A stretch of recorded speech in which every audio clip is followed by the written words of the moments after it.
Light जाने के कारण बच्चों अपनी क्लास बीच में रह गई थी, स्टार्ट ही हुई थी। तो कल हमने चैप्टर नंबर 4 पढ़ा था, कद्दू की बारात। हमने ये छोटी सी कविता पढ़ी थी, कद्दू की बारात कैसे हुई, उसके बाराती कौन कौन थे, किसने उसमें नाचा गाया कूदा और किसने क्या खाया, ये सभी इस पाठ में थे। कल हमने बच्चों इसका अभ्यास कार्य किया था, प्रश्न क और ख। आज हम उसी का अभ्यास कार्य करेंगे, प्रश्न ग। कविता के वाक्यांशों का सुमेल करो, कि कविता के जो ये वाक्यांश हैं, मिले हुए जो शब्द हैं, इनको हमें मिलाना है। तो यहाँ हम मिलाएंगे नहीं, हम या तो डायरेक्ट आंसर लिखेंगे या फिर नंबर लगाएंगे। मैंने कई बच्चों की नोटबुक में कल देखा था, सब बच्चों ने मैच कर रखा था, जब भी मैंने मना किया था, जबकि कि मैच नहीं करना है, क्योंकि उसमें आप लाइन मिक्स कर देते हो, जो सही आंसर होता है वो भी नहीं पता चलता है कि ये सही है कि गलत है, इससे आपके नंबर कट सकते हैं। इसलिए मैं आपको बार बार बोल रही हूँ कि या तो डायरेक्ट आंसर लिख दो या फिर नंबर लगाया करो। अब है हमारा प्रश्न ग। इसमें दो स्तंभ बने हुए हैं, तो हम डायरेक्ट आंसर लिखेंगे आज। बैंगन की किससे मैच करेंगे? गाड़ी के ऊपर। डायरेक्ट आंसर लिखेंगे बच्चों हम, कि इसका आंसर कौन सा है, डायरेक्ट वो आंसर ही लिख देंगे, गाड़ी के ऊपर। तो इसमें ना तो आपको नंबर लगाने की जरूरत है, ना मैच करने की जरूरत है। अब आप बड़ी क्लास में हो गए तो डायरेक्ट आप इसको आंसर ही लिख दो। फिर है मेथी पालक।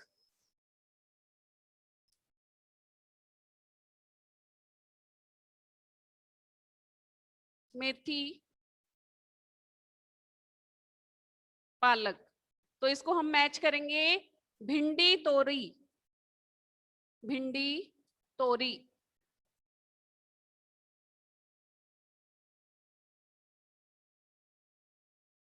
फिर है नेक्स्ट कद्दू जी।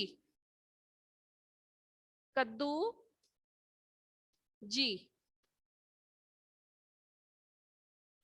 इसको हम मैच करेंगे, लिखेंगे इसका आंसर हंसते मुस्कुराते। हंसते मुस्कुराते। हंसते मुस्कुराते।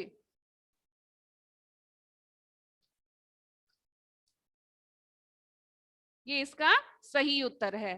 फिर है कटहल और, क्या आएगा इसका उत्तर? करेले जी ने। कटहल और करेले जी ने।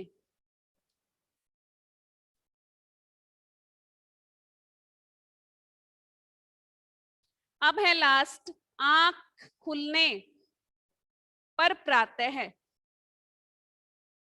आंख खुलने पर प्रातः है। तो ये हमारे इनके सही उत्तर हो गए हैं। यहाँ आपको नंबर नहीं लगाने हैं, डायरेक्ट आंसर लिखने हैं, ना मैच करना है। ओके, सिर्फ ये एक ही रखो, अगर मैच करने वाला आता है तो आप डायरेक्ट इसका इस साइड वाला लिखो बुक में से, और जो इसका सही आंसर है वो इसके सामने होना चाहिए। ओके, अब है हमारे मौखिक प्रश्न। कविता में राजा किसे कहा गया है? किसे कहा गया है राजा? किसे कहा गया है राजा?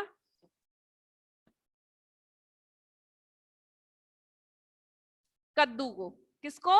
कद्दू को। कद्दू को इंग्लिश में क्या कहते हैं? पंपकिन। पंपकिन को जानते हो ना, वेजिटेबल में वो पंपकिन ही हिंदी में कद्दू होता है। अब है नंबर 2, दुल्हन कौन बना? दुल्हन लौकी बनी। ओके, अब है प्रश्न अंग, निम्नलिखित प्रश्नों के उत्तर लिखो। बारात में बाजा किस किसने बजाया? तो इसका उत्तर है बच्चों, किस किसने बजाया था? शलगम और प्याज ने मिलकर खूब बजाया बाजा।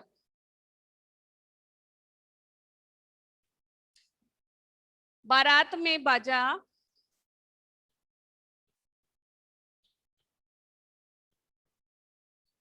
में बाजा शलगम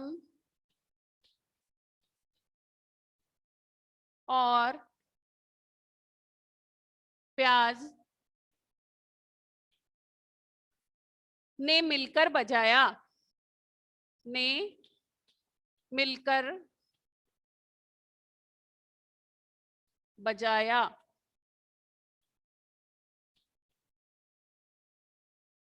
अब है उत्तर नंबर 2। इसका प्रश्न है, कद्दू की बारात में कैसी बरसात आई? कैसी बरसात आई थी? कल चैप्टर पढ़ा था अपन ने। इस कविता में क्या लिखा था? कैसी बरसात आई थी कविता में? बताशों की बरसात। कद्दू की बारात में बताशों की बरसात आई। कद्दू की बारात में बताशों की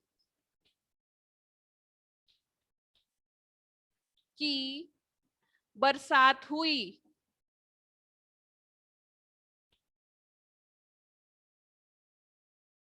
बरसात हुई।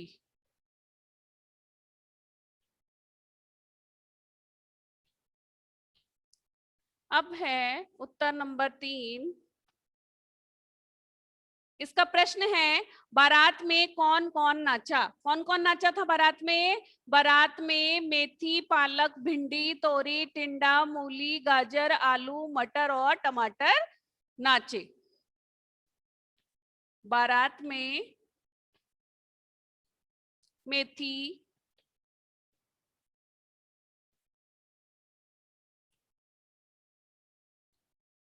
पालक,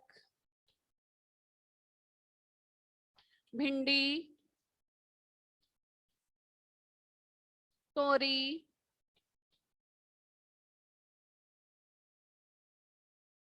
टिंडा,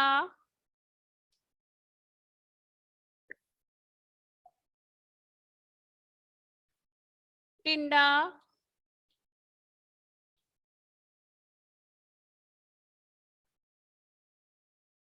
मूली, गाजर, मूली, गाजर,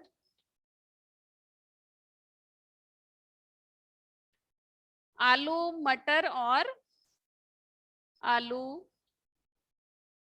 मटर और टमाटर नाचे।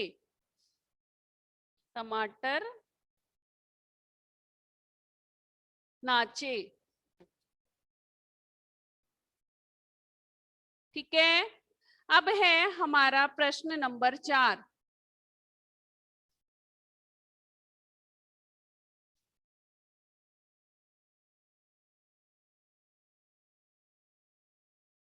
प्रश्न नंबर 4 है, कटहल और करेले जी ने बारात में क्या खाया?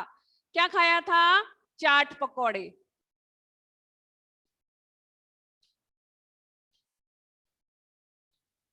कटहल और करेले जी ने चाट पकौड़े खाए।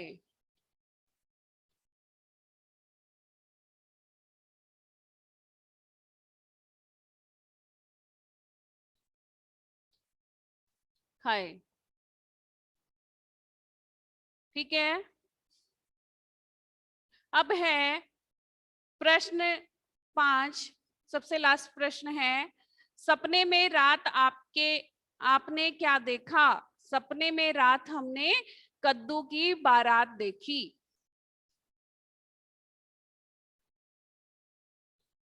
सपने में रात हमने कद्दू की बारात देखी। ओके, ये हमारे 5 के 5 प्रश्न पूरे हो गए हैं। अब है हमारा व्याकरण बोध। इससे पहले हमने क्या पढ़ा था? भाषा बोध।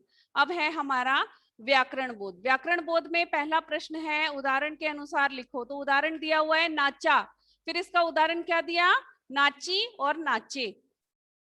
ठीक है, तो इसी तरह से हमें ये अदर वर्ड्स कंप्लीट करने हैं, अदर वाक्य कंप्लीट करने हैं, जैसे हमें उदाहरण में दिए हुए हैं वैसे ही और वाक्य बनाने हैं।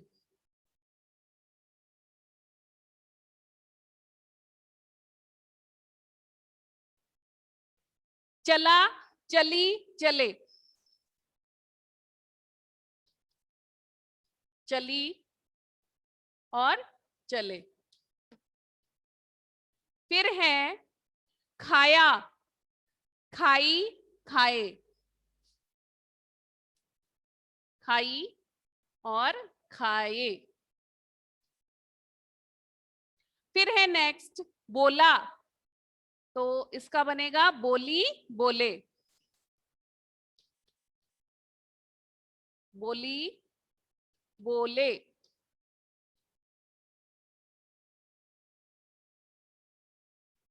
हंसा, हंसी, हंसे। हंसी, हंसे।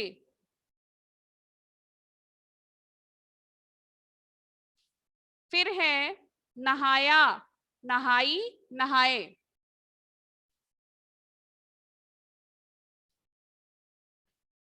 नहाए।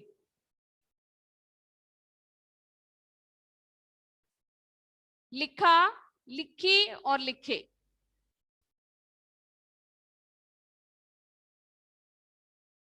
लिखे।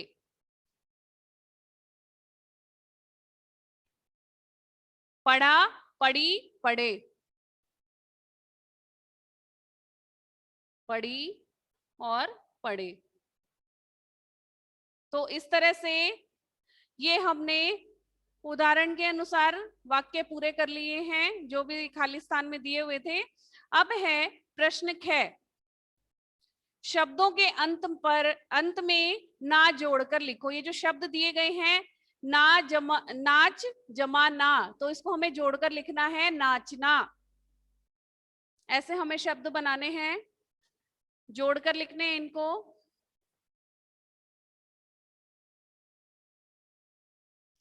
प्रश्न ख।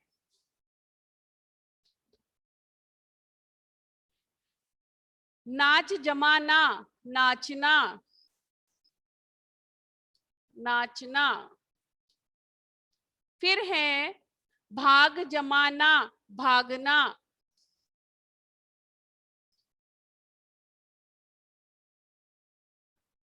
पी जमाना, पीना।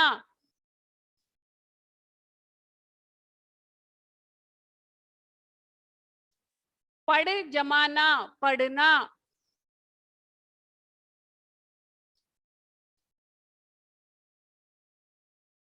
रो जमाना, रोना।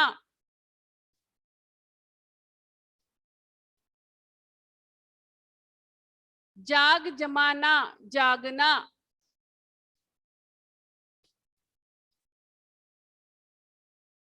अब है दूसरी साइड वाले दौड़ जमाना, दौड़ा, दौड़ना, सॉरी, दौड़ना।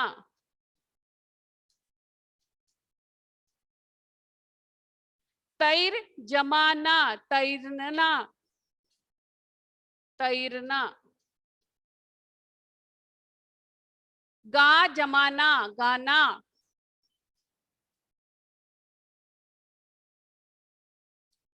खा जमाना, खाना।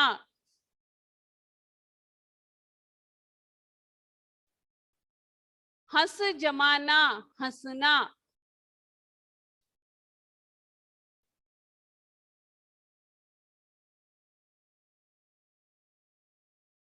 फिर है सबसे लास्ट सो जमाना, सोना।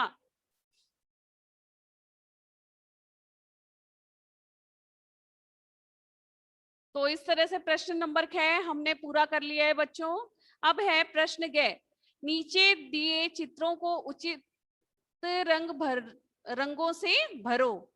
जो नीचे चित्र दिए गए हैं उनमें हमें उचित जो सही रंग का है, सही रंग की वेजिटेबल होती है, वेजिटेबल सब्जियां जो आपने देखी है ना कि गोभी किस कलर की होती है उस तरह का उसमें कलर भरना है, कद्दू किस तरह का होता है उसमें वैसा भरना है, टमाटर कैसा होता है, लौकी कैसी होती है, तोरई कैसी होती है, तो उनमें रंग भरना है आपको सुंदर सुंदर। तो आपका होमवर्क आज ये है, इसका बुक वर्क, इसमें कलर करना है। और कल कर लिया होगा आपने ये शब्दार्थ और भाषा बोध का प्रश्न क और ख। ठीक है, अब हम नेक्स्ट वीक में जो हमारी क्लास आएगी उसमें हम सुरभिका जो हमारी व्याकरण की बुक है उसका चैप्टर नंबर 1 आप पढ़ के आओगे। नेक्स्ट क्लास में हम वही पढ़ेंगे। ओके, वाणी वाली बुक नहीं पढ़ेंगे, अब सुरभिका का चैप्टर स्टार्ट करेंगे, सुरभिका chapter number 1। Okay, class over करें।